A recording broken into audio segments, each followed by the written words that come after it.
Greetings, geeks. Welcome to episode 533 of Geeks in Space. I am Rob, Commander Taco Malda, and joining me today in Pretend Low Earth Orbit, you know who they are. Chris DeBona. Hi. Rob Roseboom. That's me. Hey, and we have sound this time. I'm sound. checking the.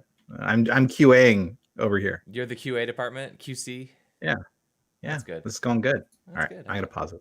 I'm pleased for us. Because I worry a lot about that. All right, so let's see. No, actually, I kind of don't. Actually, you know what? I really do worry about it on movie nights. I feel like movie nights are like a different thing. I like those. They're kind of, I don't know. We work harder on those. So let's see. Well, the first thing that I wanted to note is that their AMC is talking about movie theater rentals, and they're talking about a price point of $99, which strikes me as utterly insane. It's a great price. It's a great price. I still don't know if I would be willing to do it. Like, okay, four friends. I would. Four friends in a I'd be whole okay with theater. it. If you have your like quarantine pod and you take over a theater all for yourself to watch 10 or something, I think that's actually a reasonable amount of risk. You know, like up there with going to TJ's or going to Target. So yeah. Yeah, I can't remember what it was for, but a while ago I was looking into how much it actually cost to rent a theater for like, I think it was for a birthday or something. And it wasn't that expensive at all. Especially if you want to get an old movie that nobody cares about. Right. Yeah. If you want to get Chadwick Boseman in Black Panther the week after he dies, though, then Disney's going to have a problem with that. Yeah. But if you want to see like his Martin Luther King biopic, yeah, no problem. You know, so. He was in 42, and he was in. Didn't he play James Brown? James Brown one. Yeah, that's right, James Brown. They were both good.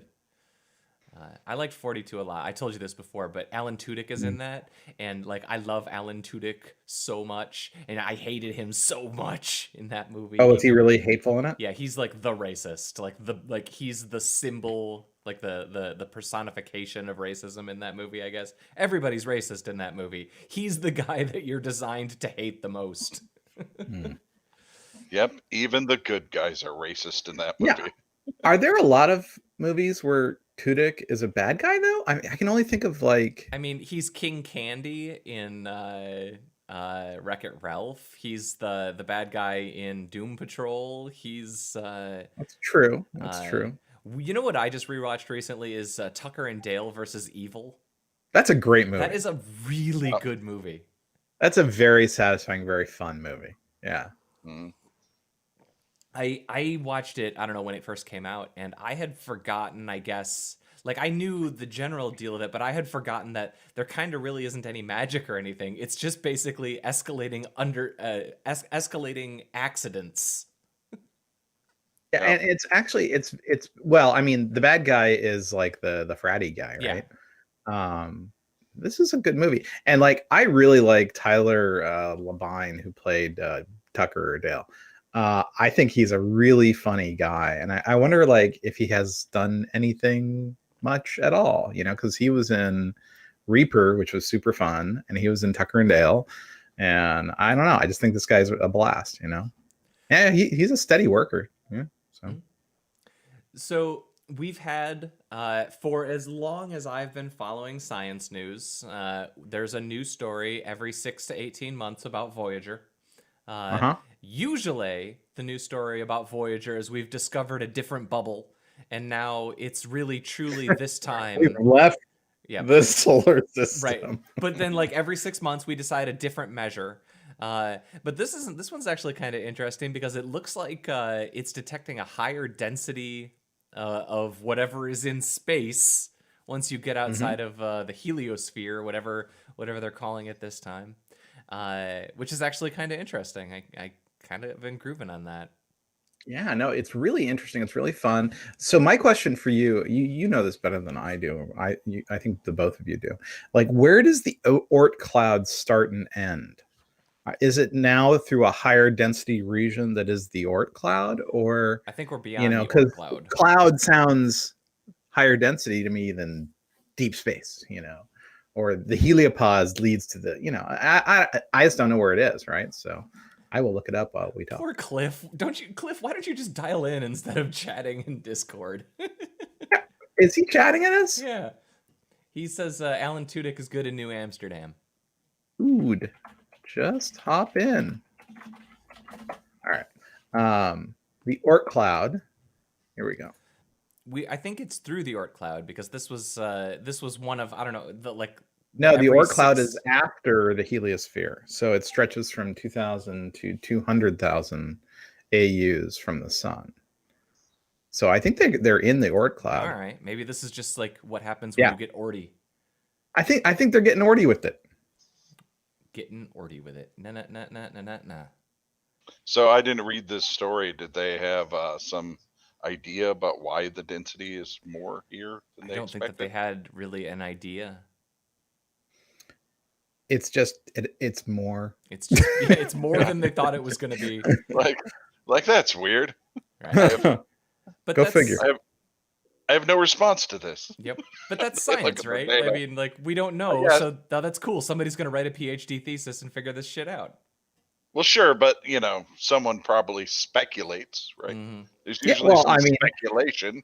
There's a hypothesis, right? Yep. I have a theory.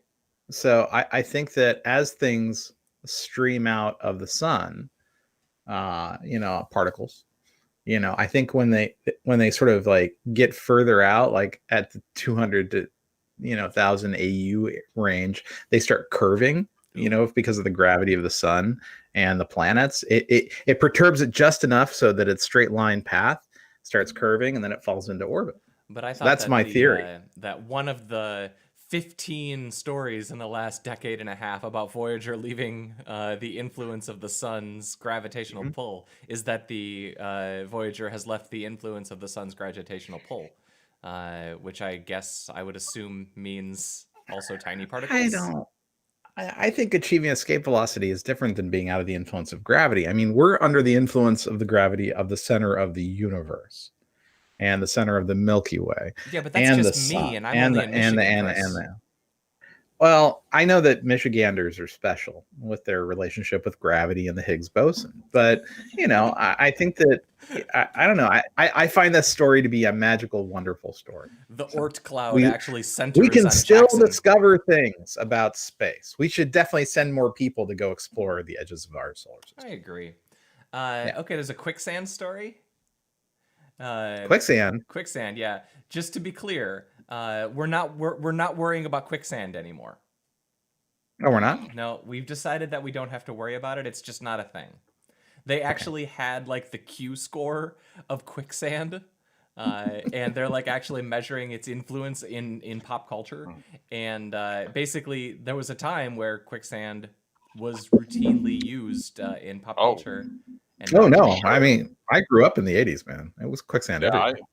I know all our cartoons, they fell in quicksand all the time. The Lone Ranger was constantly in quicksand. So you guys like David Bowie, right?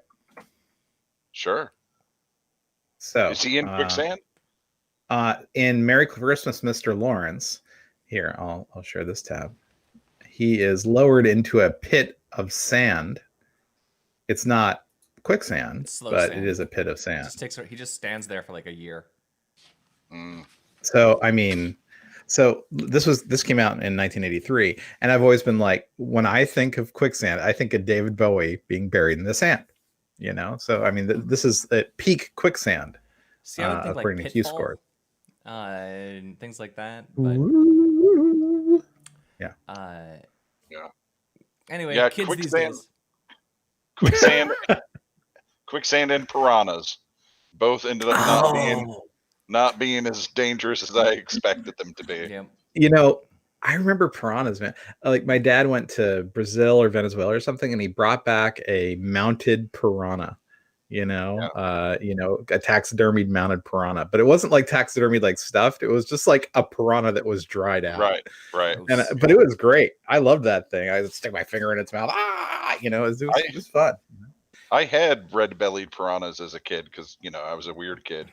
Yeah. So I had that sort of thing. But did you have Oscar fish? What's that? Did you ever have an Oscar fish? No, I had piranhas. As far as fish go, I just had piranhas. Did you put the piranha koi pond next to the quicksand? No, we couldn't. You know, being in Michigan, we can't put the piranhas in a pond. Oh man, keep them in an aquarium so they're warm. Yep. His house is known as the home of Rob Rose Doom. Oh, that's good. It's that's filled nice. with traps. That's very Halloween right there. Well done, Mr. Funny Halloween guy. So, all right, Rob, I think you shared the Twinkie story. And I did. I laughed because I had already put it up on Taco Zone. And I was like, I had put it up for you as much as for anybody, because we've talked about a lot of these over the years, like the hamburger and stuff that somebody just has had out for 20 years. But yeah, there's the Twinkie, so it's not going to work out as well in Zombieland as we'd hoped. Well, it was that some of them didn't. A few made it, right? A few were pretty good, but some obviously not so well. Right. it's just going to come down to the quality of the saran wrap, isn't it? I think so. Right. Yeah. So yeah, it's super gross, and the story is exactly what you would think. That one creeps me out. Yeah, that one's really gross. Yeah. I do like that, someone actually just did this though, right? For sure. Yeah. Someone did he try it? I hope he didn't eat it, but that would not be cool. So there was an oxygen failure on the ISS. Do you guys have spare tanks? Who's closest right now and can adjust their orbit to, like, if they need oxygen? Well, isn't this just in the Russian module? It's just the Russians. How do we know that this isn't, like an inaugural, voting, like they're trying to mess with the voting on the ISS? No, they've just been over there posting. One of them posts Black Lives Matter, and then the other one posts White Lives Matter, and then the third one posts All Lives Matter, and then they all tweet these things at every politician possible to try to sow disinformation. Haven't you read how disinformation works? I just know it's there. So yeah, I haven't studied it deeply. I figure that's got to be what happens on the space station, right?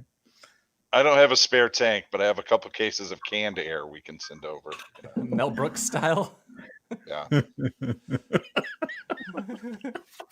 I've got some desiccated Twinkies. That sounds like a great idea. Snotty beamed me up last week. What's the line? Snotty beamed me last week. God, I love Spaceballs. It's a great movie. It's been a long time since I've seen it. We tried to show it to my kids not that long ago, and I mean, a lot of 80s comedy just doesn't pace for a kid. Well, and it's Mel Brooks, so there's a lot of punny sort of jokes. Wordplay and reference. Yeah. We've we have been both rewatching ships coming. There you go. Let it run, Chris. Okay. Up on the Teledar, sir, if you wish to observe. Oh, yeah. I don't want to get copy strike. I'll be down immediately. Shall I have Snotty beam you down, sir? I don't know about that beaming stuff. Is it safe? Oh, yes, sir. Snotty beamed me twice last night. There you go. It was wonderful. Lord Helmet has... That's good stuff. Lord Helmet. Yeah. So anyway, they've, I guess, fixed the leak. They're in no imminent danger. They fixed the problem. So, and I guess just they share air, I guess. I don't think they seal up the two halves at night. Gotta close the door and keep the Russians out. Well, we don't want to breathe in any of that commie air. That's true. I don't know. It probably smells like Putin, which I would imagine is a strong musk, but a sensual one. Yeah, I don't think I've seen that Yankee Candle, so I'm not sure what that exactly smells like. Yeah, we've got bath soaps, Ode de Putin. Ode de Putin. I messed up and got poutine. Oh, yeah, that's different. That's one of the advantages, though, of but they both smell like gravy. To Canada, is that we can get the poutine flavor, but it does create a labeling problem on the shelves. I have a question for you. How far are you from Canada? Do you go to Canada? Have you been to Canada? I have not been to Canada in a while, but I used to go, for one reason or another, a few times a year. Isn't there a bridge? Yeah, and a tunnel. And a tunnel. Yeah. Okay. I've been to Canada many times. It's like oh, actually, it's closer than Chicago. It's a very common sort of weekend sort of trip thing. It's been a decade since I had kids, for sure. There's never been a reason before COVID. Yeah. Right. And it's at Toronto? No, what's close? Windsor. What's the city? Windsor or Sault Sault Ste. Marie if you're up north. Yeah. Or if you want to go see Trailer Park Boys, you go to London. Yeah. All right, let's see here. There's Chess's Cheating Crisis. Yeah, I saw that. Which I'm actually like, I've been wondering about this for a while, like, because this is easy. Like, cheating in chess is like not a big deal. It's like I knew people who were playing Words with Friends back when Words with Friends was a big deal, and like obviously you're just cheating at Scrabble. You have one of those things that you just click the button and it tells you what the best word is. And I mean, if that's fun, cool, have at. But like, I just assumed that everybody plays chess this way now. Wow. 85,000 accounts. It's interesting that with the rise of Twitch, chess is actually like a thing on Twitch now.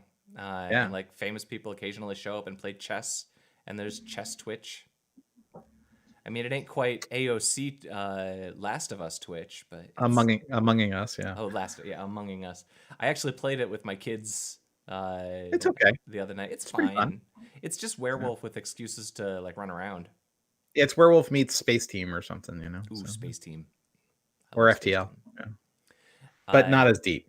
But it's okay. It's fun. It's a casual game, right? The problem is that like there's a lot of levels of subtlety to it, like, you know, how vents work and how tasks and faking tasks and timing things so that you fool people. Like they did like a really good job of finding the right level of complexity to make it pretty easy for anybody to hop in. But my kids are just kicking my butt. And then I'm running around, like screwing around in the game. So when you're the alien, you say your name shows up as red. So I immediately get into chat and say, "Why is my name red?" and immediately get everybody to vote me off. I was not the imposter. I was just seeing what That's they were really doing. funny. You're a troll. I was playing with 9-year-olds. Yeah. Well, there's a lot of 9-year-olds playing that game. But, they are all playing this game, if my house is any indicator. Okay, so Nokia has been selected by NASA to bring COVID to the moon. Oh, wait, no. 5G COVID to the moon. Well, no, actually, specifically, they said they're going to take 4G LTE up there. They're going to start with 4G, and then they're going to upgrade to COVID later. Will you stop at the COVID 5G? I think it's the stupidest thing ever. It's anti-science. Here's one thing that surprised me while I was on vacation. I had 5G almost everywhere up there. Really?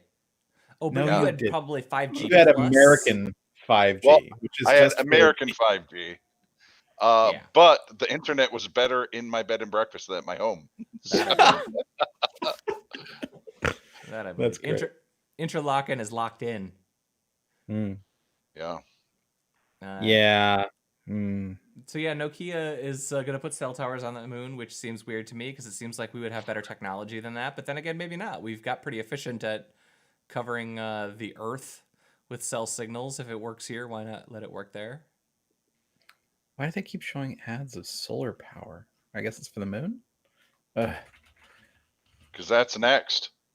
Once they get the cell towers up on the moon, they're going to install solar panels and then condos as far as you can see. Condos everywhere. Sure, we'll call them habitats, but it's going to be condos. Oh, crap. They're going to dig some of those, communal lakes with the fountain in the middle of it. You know the ones I'm talking about. Oh, yeah. Oh my gosh, yes, I do. I have the guy who was the best man at my wedding, Todd. He lived on a condo complex / townhome complex in Florida. And I swear to God, there was the really big man-made lake with the fountain in the middle of it. And I swear to God, there were alligators in that damn thing. Yeah, so, I'm sure there were. Yeah. No, it was piranhas.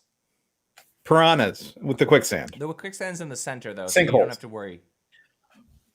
Wait a second. Has anyone charted the growth of sinkhole or descent of sinkhole stories? Because sinkholes and quicksand, they're like, they're adjacent. Peas and carrots. They're definitely adjacent, horror technology. I mean, okay, sinkholes are way friggin' scarier. Yeah. They probably don't happen all that often, but when you see those photos, man, it's devastating. Like you see whole buildings that are just like, oh, sorry, our bad. Yeah. Well, I think that, I think sinkhole is just a cute way of saying problem with the water table. It's like, or a burst water main, right? And, Probably but they're cool. Probably should have made the foundation like maybe 6 or 8 inches deeper. Yeah. When I lived in Salt Lake City, going up Immigration Canyon, a sinkhole swallowed one lane of the highway. And I was just like, it's just the creeks right there. It just ate away at the base of the road because they didn't reinforce it. That's not a sinkhole. What's a sinkhole? All right, so let me just be clear. If I were to drive to Canada right now, do it. It would take me 45, 50 minutes. And on the way there, I would drive on the Michigan highway system, which is at this point, I would say, I don't know, what do you think, Rob? 20% sinkhole, 30% sinkhole by surface area? Those are potholes. I mean, they look like sinkholes. They're getting bigger. Yeah, some of the potholes are serious. So are you saying that Michigan roads are not maintained? Part of it is that, but part of it also is I think we have the highest rate of freezing and thaw of any state in the country. So keeping up with it's expensive, yeah. Yeah, because of all the lakes that surround us, we have really weird weather patterns. It will freeze, it will thaw, it will freeze, it will thaw. Mm-hmm. And as you know, that's not good for roads. No, it's not. No, when I was in Salt Lake City, it's like we had a lot of, they would be basically resurfacing the roads every year, every summer. And you would get these potholes. Woo, like literally, I didn't experience potholes like that until I would visit you guys in Michigan. Yeah. And I'd be like, what the fuck? That's a sinkhole. That is a sinkhole. There's quicksand in that damn thing with piranhas.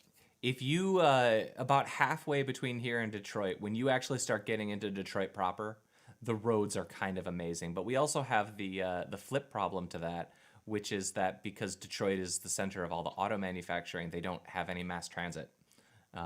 So I think a disproportionate amount, like in New York or DC or something, where you actually have reasonable mass transit, you can keep a lot of cars off the roads. We do not have that. Our roads are crap. You want to click on that Penny Arcade comic and then mute yourself for a second, Chris? I can't imagine what. Oh, wait, hold on. I have to go take care of something. I'll be right back. Click on that comic for us before you leave. I need to refill. Oh, sorry. I forgot to show the tab. I'm going to get my iced tea. Yeah. Get your iced tea. So this just made me happy, Rob. And Chris, for reasons, won't be able to talk about it. Because I figured I could add about 9 other Google products to the stack here. Because it's like they also programmed it in their Google designed programming language. They make their money with their Google paid for ads. They make their, I don't know, like if you listed all of the Monopoly Google things in the stack. Yeah, Chris. Okay, we should, when he comes back, what are we talking about? I just mouthed, I'm making my iced tea.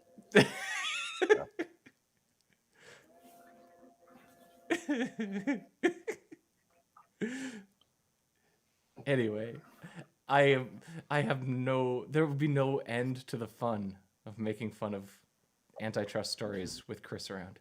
Yeah, I just wonder how hard they'll go if Trump loses. Right. Since this is, at least in part, sort of a bar Trump sort of thing, Yeah. I wonder if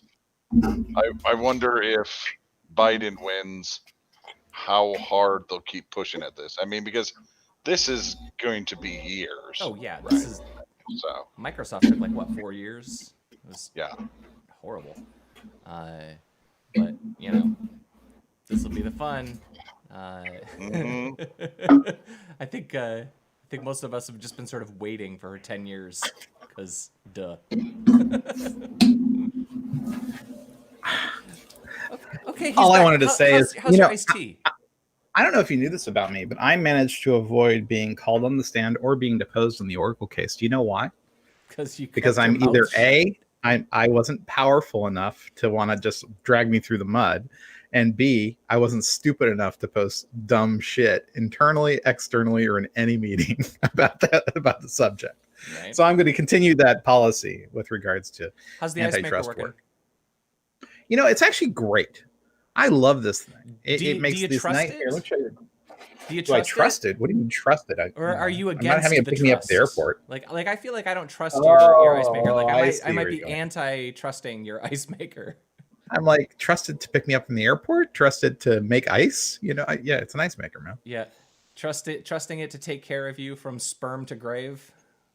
Ew, dude, that's an ice maker. Don't. Oh, maybe you do different things with your ice maker than I do with mine. I make ice with it.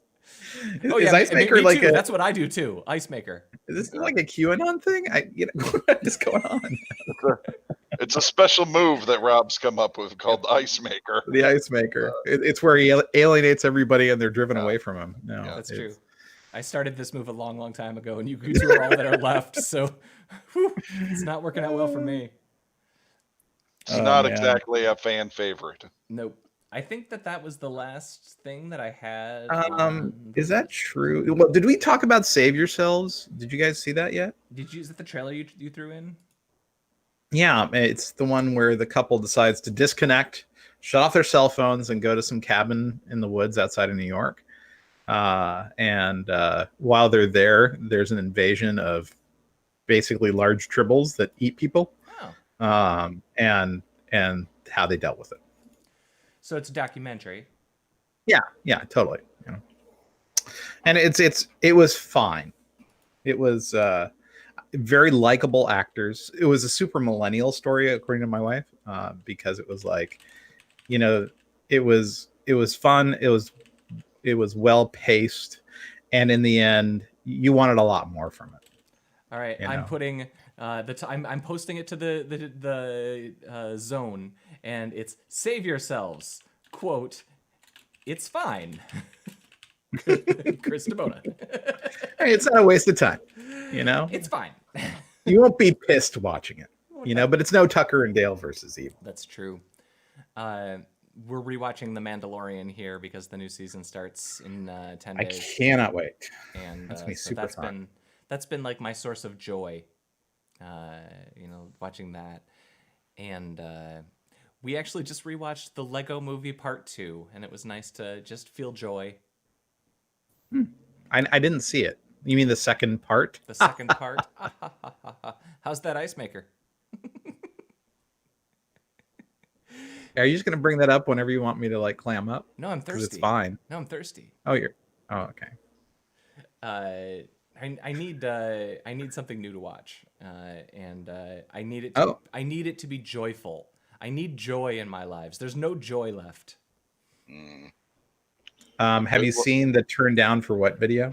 Yes, I have. In fact, you showed the Turn Down for What video on my living room TV to my 3-year-old. I'm sure they had no idea what was going on. Let's be real. But that's the gal from the Turn Down for What video. Oh, good for her. She's moving up in the world. She's got great facial expressions. Like sometimes you see an actor and you're like, because the guy kind of hides behind his mustache, and he could be any white dude, honestly. Sure. And he's an okay actor from a pacing and scripting and talking point of view, but like his look, it's just scrub off the mustache. I wouldn't recognize him in a class, sure, tomorrow. But yeah, she is just like, some people just like have it, the X factor, the ability.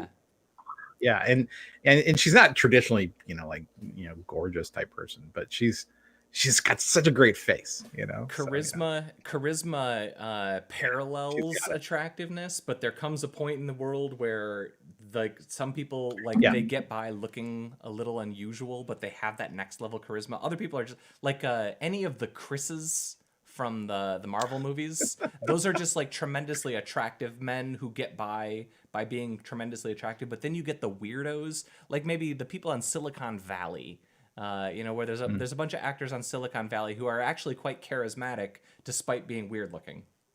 Well, so the holy grail is charismatic and absurdly good looking, right? So right, that's what I'm saying. The Chris's, they are the charismatic with being good looking. They have I'd say that they're very good looking, but their charisma sort of stops. Oh, okay. At a certain level, right? Man, Because I find them pretty plain. You know, they're fine actors. You know, they're okay, but like, you know, what would be the combo, right? Who's the combo hit of super good looking and super charismatic?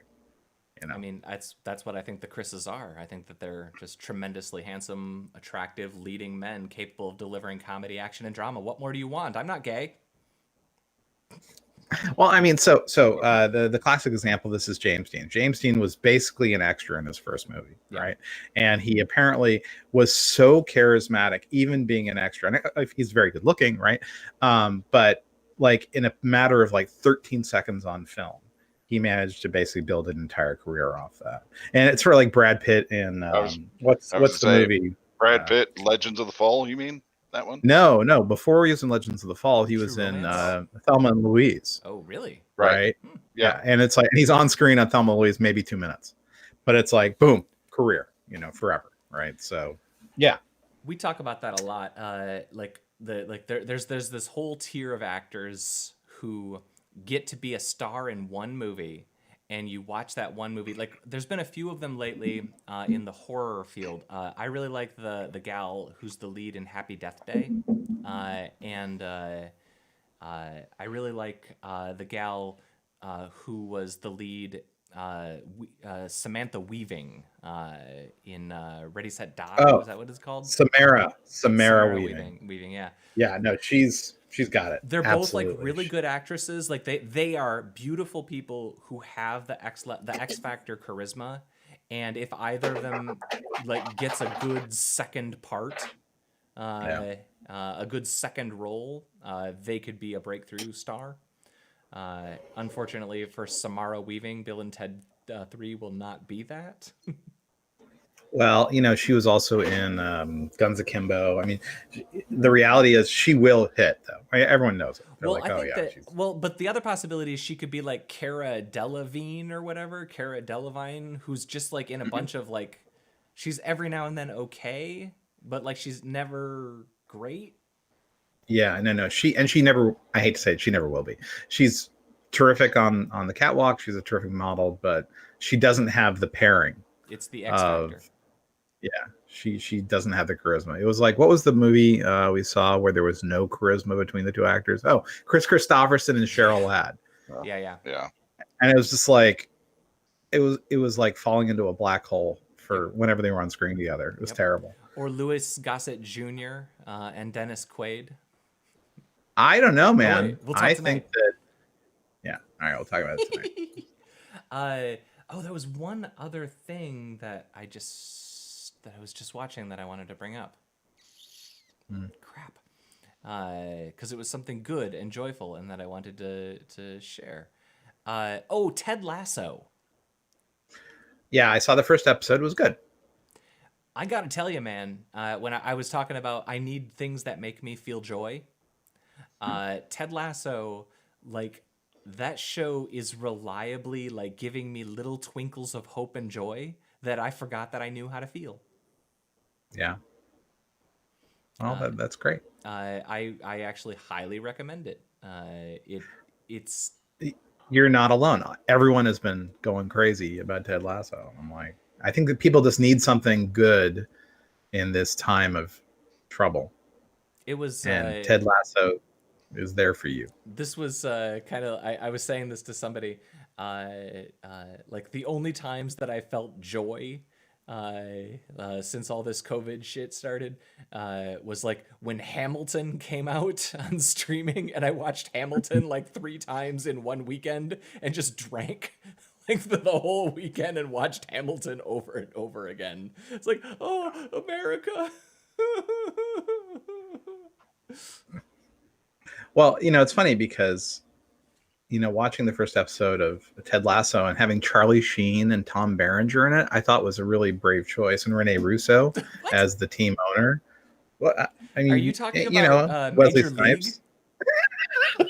Yes, I'm talking about Major League, because the first episode is Major League. It's literally the Major League plot, except with Ned Flanders. Except with Ned Flanders instead of Tom Berenger, and I don't know who's going to be Charlie Sheen here, but yeah. Wow. But I mean, you had to have thought, like, when you saw the gal, like, oh, I'm going to run this club into the ground and kill my husband. Oh yeah. You know, I was like, okay, that's Charlie Sheen. You know, so that's Major League. No, for sure, it's exactly the same movie, but with Ned Flanders. But what I'll say is that they've done a really great job of setting up a bunch of a-holes, and then watching Ted Lasso just be nice. Yeah. And niceness is turning all of their horribleness into niceness. It's, I mean, it's kind of. I'm looking forward to it. I really enjoyed the first episode. You know, I thought it was very sweet. And, we've been pacing ourselves 1 or 2 episodes a day. That is reasonable. Anyway, I highly recommend it because I feel no joy, and that maybe makes me smile. We were all watching it. It just wrapped up, a TV show. Oh my gosh! Maybe The Boys. I mean, The Boys wrapped up. We haven't talked about that. The Boys finished awesome. Finished strong, right? What else? There's nothing. I mean, The Mandalorian is the next show that I'm excited about, and then there's like one other thing coming. Oh, Lovecraft Country just wrapped up. What did? Lovecraft Country. Oh yeah.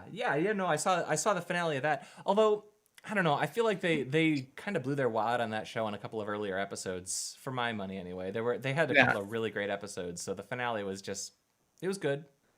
You know, I wonder if they're doing that HBO thing where like the 9th episode of 10 is the big one, eye-popping one, and then the 10 is the bridge to the next season. So I felt like 8 and 9. Or 7, 8, and 9, like the last 3 episodes, with the schluffing and like the transmogrifying potions and everything, like they went to a whole place. And the time traveling, dimensional hopping Hippolyta thing was so cool. Yeah, exactly. It is one of those shows that I never hope to have to explain to anyone because I don't know that I get all the pieces. And honestly, if you watch it and you expect everything to be clear, you're not going to have a good time. You just have to be, this is just going to be a thing. Yeah. Well, gentlemen, do we have anything else on our agenda before we make our way? I don't think so. Well, I mean, Save Yourself is, I think it's either Netflix or Amazon Prime. And so you're already subscribed to it. You can already watch it. Excellent. But yeah, it was good. Sandman went into production, apparently. Oh, yeah. That last Thursday they started filming. Yeah. And they still haven't leaked all the casting information. So, yeah. No, it's really exciting. Trying to figure out. All right. Goodbye, Chris DeBona. Goodbye, Rob and Rob. Goodbye, and Rob. The viewers and listeners. Goodbye. Goodbye, Cliff Lampy. Bye, Lampy. I'm Rob Commander Takamalda. This has been episode 533 of Geeks in Space. You should totally watch tonight at like 7 o'clock because it's going to be Enemy Mine and it's going to be epic.